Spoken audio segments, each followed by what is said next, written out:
Hey guys, so today's video is about David Dobrik, Jeff Wittek, Jeff Wittek's friend that I don't want to name. It's almost like Voldemort, where I don't want to be doxxed.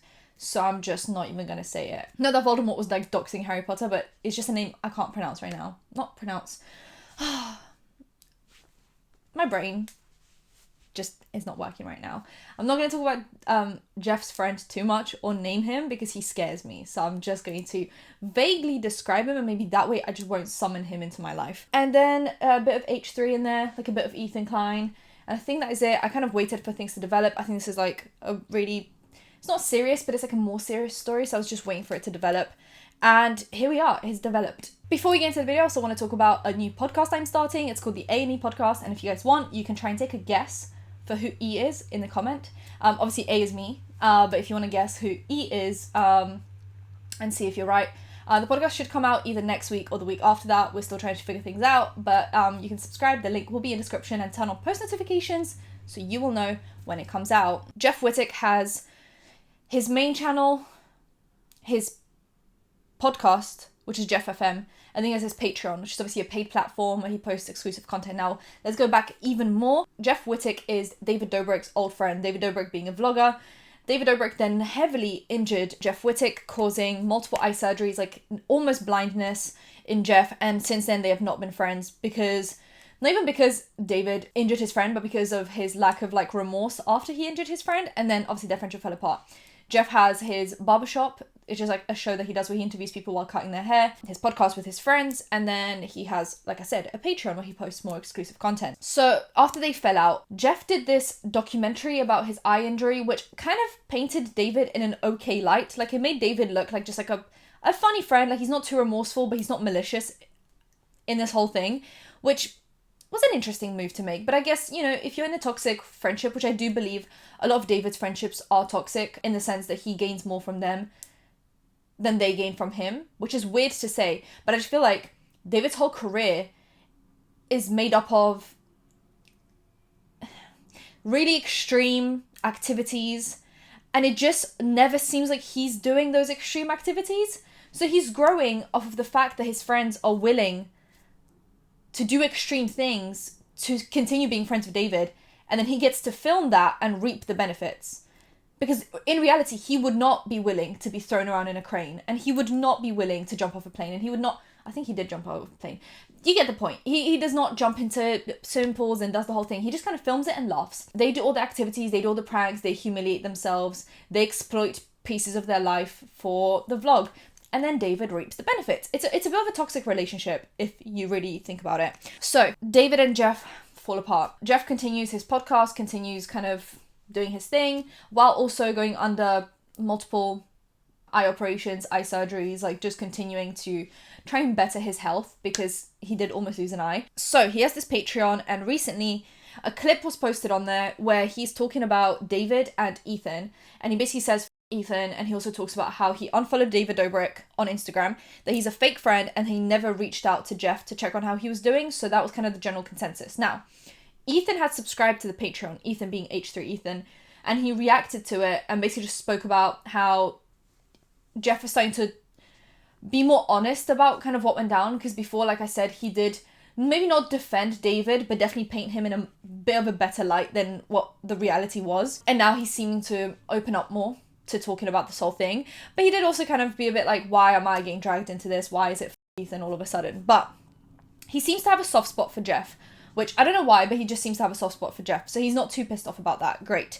Like I said, Jeff had unfollowed David recently on Instagram, which in the grand scheme of life might not be a big deal. But when you're this friendship group on the internet known for being friends, unfollowing someone seems to be kind of the complete last cut off from the group. He has now had, in total, 9 eye surgeries to try and fix his vision, which is lacking. And recently he posted a Jeff AM, no, not Jeff AM, I wrote it wrong, Jeff FM, which is his podcast channel, episode called Dear David.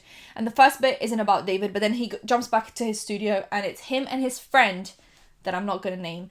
His friend actually ended up, so his friend's been in jail, in and out for years. And then when he finally got out, David kind of helped him, I guess, start a career, but there's a lot going on there. Basically what ended up happening was Jeff's friend was kind of the butt of the joke as the prisoner like the prison kid, like the kid that left jail, and apparently David used that as kind of a punchline.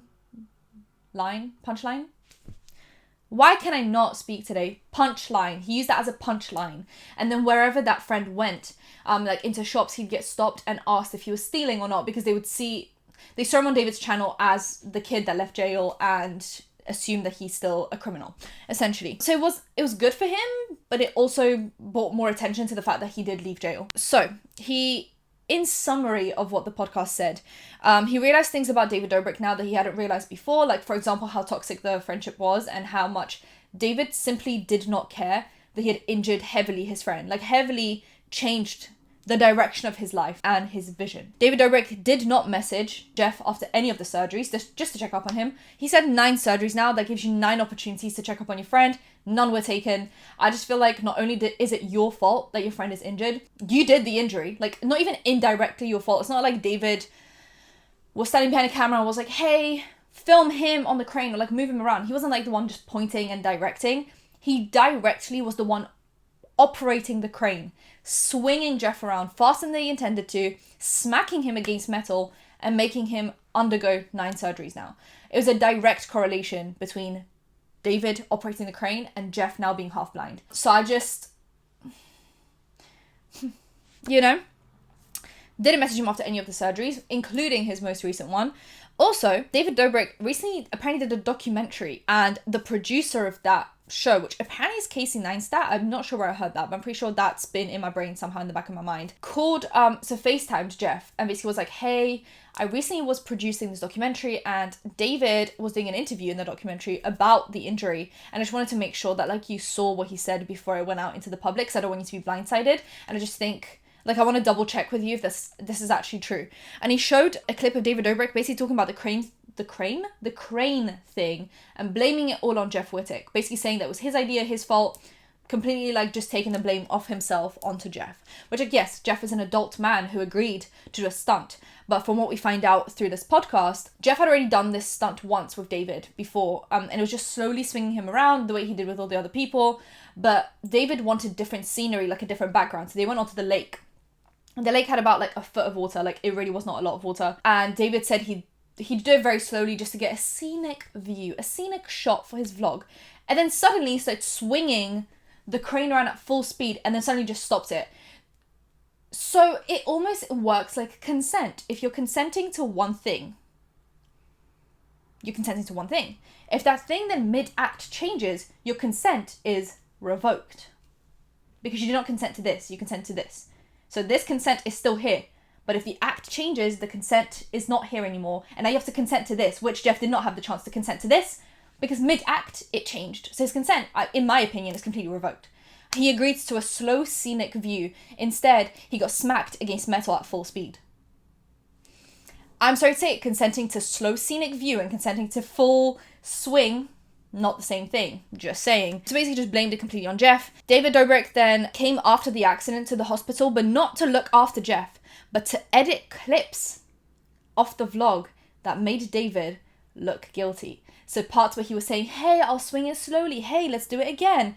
He apparently came to the hospital to edit those bits out just so that he wouldn't get exposed. Now, I don't think I have to say allegedly before this whole video. Like, this is basically just Jeff's recount and my summary of Jeff's recount. But does that kind of sound like David to us? Because it sounds like David to me. David Dobrik then blamed it all on Jeff as a joke on the phone to Khloe Kardashian. So there was this one situation that Jeff recounts where David was on the phone to Khloe Kardashian. He pans the camera to Jeff. Jeff's obviously got the whole, like, situation on his face, like the bandage and everything. And Khloe's like, oh my God, what happened? And Jeff basically, as a joke, blames the whole thing on Jeff. And it's like, oh, Jeff did a stupid thing. He was on a crane, whatever. Completely taking the blame off himself. And Jeff didn't want to, throw a fuss in front of Khloe Kardashian, so when they hang up, he goes, hey, I wasn't going to call you out there and then, but don't let it happen again. Do not blame this accident on me because I did not agree to this. David's like, yeah, sorry, my bad, whatever. They move on. Jeff is now wondering if this was intentional, like maybe, David didn't intend... Like, did David... there's like a lot of like, was this intentional? Like, he must have known what was going to happen when I smacked the metal at full speed. Like, he must have known what was going to happen. So how could he have not done it intentionally? Do you know what I mean? David was also supposed to cover hospital costs. and has since failed to cover hospital costs.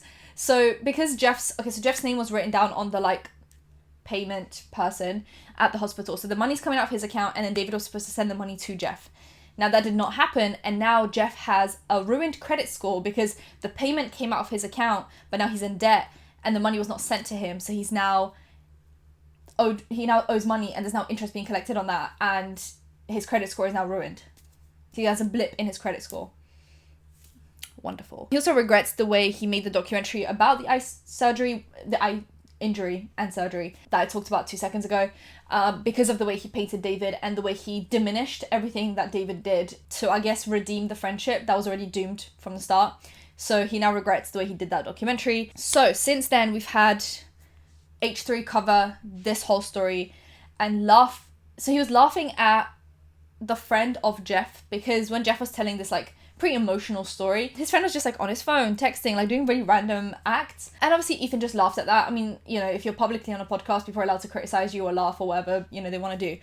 Since then, Jeff's friend has actually driven into Ethan's like gated community that he lives in, filmed his house, filmed his license plate on his car, and threatened to go in there and beat him up while he is at home with 2 like babies, his wife. Completely doxed him. And then Jeff's excuse was that, what do you expect when you make fun of a guy who spent X amount of years in jail and is schizophrenic? Which, of course, mental illness is an explanation for some things, but it does not excuse the fact that he completely doxed and threatened physical violence on Ethan for making a joke. I just think it's, you know. And also, he never mentioned his friend's mental illness before this. So this was like basically brand new information. Also, he never starts any episode basically like describing his friend's mental health issues or the fact that he went to jail. So how was Ethan supposed to know? I guess is everyone's consensus. That's what everyone is saying right now. As much as I do believe that, you know, you definitely go through a lot of trauma in jail and you might develop mental health issues, or you might have pre-existing mental health issues that then deepen in jail. I just don't think that's an excuse for physical threats of violence. For threats of physical violence.